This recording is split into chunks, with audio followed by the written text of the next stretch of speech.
Hi there, I'm Rob here with today's Western Pacific weather update. It's currently going into the 4th of April 2013, if you remember back to the 3rd and the 4th of April in 2012. We had a pretty severe storm we were dealing with. Actually, one that smashed all sorts of records across much of Western Japan on the Sea of Japan side, where they typically get a lot of snow, but plenty of winds gusting up to about 200 kilometers per hour.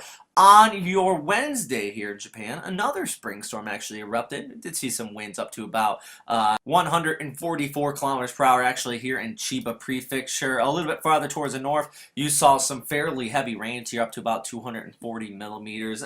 Just a pretty potent storm system, but the good news is that the low pressure center is now here, pushing off here towards the east, and look at these clear skies working their way in, and actually much fairer weather. Temperatures are going to be on the rise across not only most of Japan, Korea, eastern China as well. Actually in Tokyo going into Friday, expecting up into the mid-20s. But then another spring storm will be working its way in, and if the last one didn't kill off most of the cherry blossoms, this one's going to be doing it. First, starting here in southeastern China, where, well, you do not need any more rainfall, to say the least. Across this area, early season for the rainy season actually was kicked off here, and this is just showing the past 7 days of precipitation. You can see upwards about 500 millimeters in a few areas around Guangdong province. It does look like you're still going to be seeing about 200 millimeters going through the next several days as this next system starts to develop. Also, take a look at our Facebook page, because all these graphics here, lots of flooding in Buenos Aires. Reports of 5 deaths just recently. Northern Australia, 2 deaths last week. Still ongoing flooding there.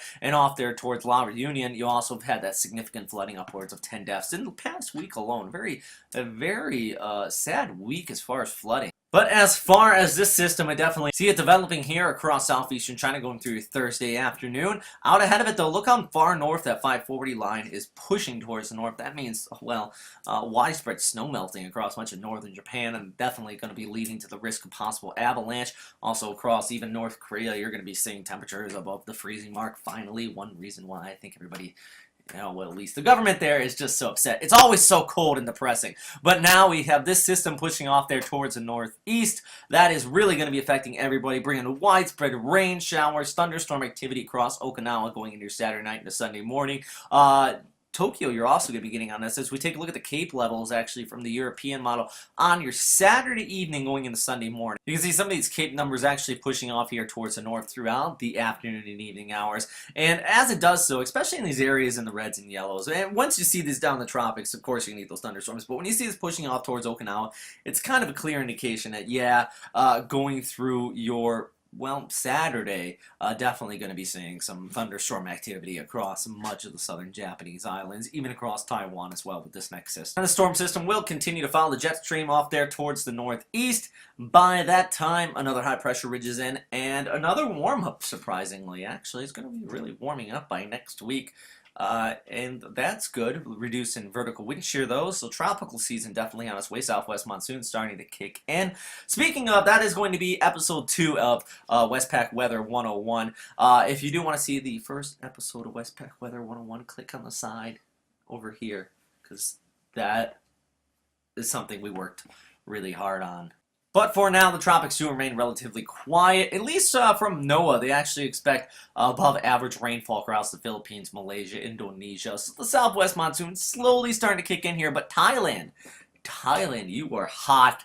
And India, very hot. April is typically the hottest time of year when the northeast monsoon is taking away or slowing down, and the southwest monsoon's not yet quite kicked in. And then things just get very hot. But that is all for right now, everybody. Thanks again for watching here at WesternPacificWeather.com. If you have any questions, comments, or suggestions, please post them in the comment box down below. Always appreciate your feedback. Also, don't forget, on Friday, we're going to be running our trivia. And that is all for right now, though. Stay safe out there, everybody, and thanks for watching. Bye.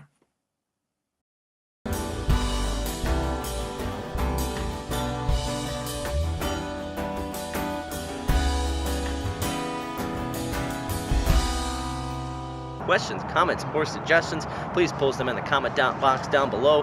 And as always, thanks for watching here at WesternPacificWeather.com.